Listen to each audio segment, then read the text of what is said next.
Charlie, Friday night, quarter-finals of the Scottish Youth Cup. What's your thoughts ahead of this match? First thoughts, John, are as you and I both know, it's great to see the boys in the quarter-final. You know, it's a credit to them. You know, we're quite happy we've got a home draw, Auchinleck Talbot. I think you and I have both spoken to people know about them and they're a decent side. But the fact they've got a chance to really mix it with the big guns in the semis, hopefully, it will be great credit to the boys. Two fantastic wins so far, one home, one away. What is the benefit, as we're saying to the fans out there, to come along and support the team this Friday? Oh, it's great for the kids. I think playing in the stadium pitch, you forget some of these lads on Friday might not have played many minutes on the pitch at all. You know, we play our youth games at Charleston, as you know, so that'll be a big fill-up for them. And then if there's a crowd as well, which they deserve too, the lads deserve a crowd, then it gives them a added incentive, I always feel, to step on the trophy.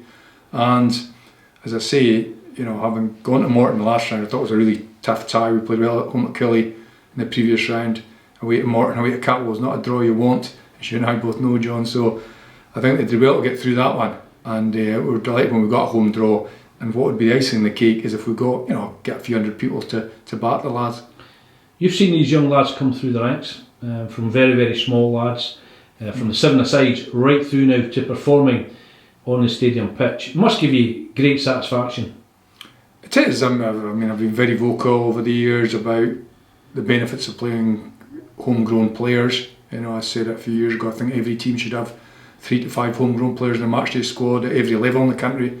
I know they did it in Switzerland. So for these, when you see them progress, as I was saying, we've had good success lately. In the past 3 or 4 years, you see the under-21 squad not that long ago with numerous Thistle players. I never thought I'd see that.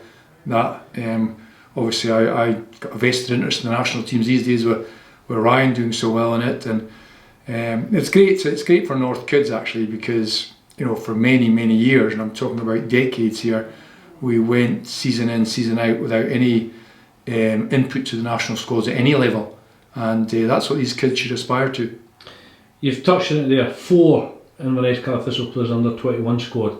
Start saying one of them obviously Robbie Dees from Celtic, but you've said, I mean, as far as the academy is concerned, that this must be a huge fill up to the local lads to show just how far they can really go.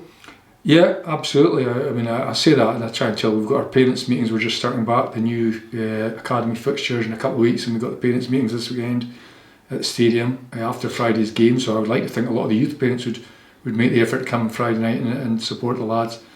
But it's a great fill up for the club, and I've been an advocate for years that there's been good talent in this area. Obviously, the fact we're now, when we got into the Premier League, I think in 2003-04, that just gives us that extra impetus to get that local belief, I think, in the young kids, which is not easy because sometimes they don't naturally have that gallousness.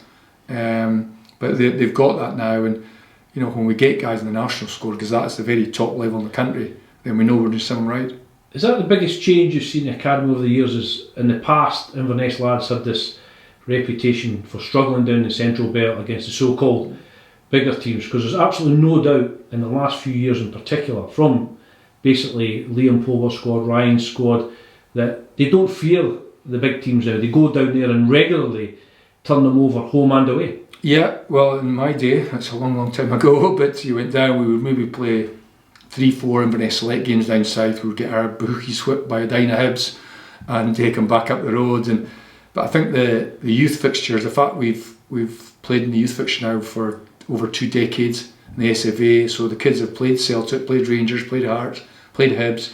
They're not like rabbits in the headlights anymore. Gives them a wee bit more self-belief when they go into these games, although they're still hugely challenging because of population base.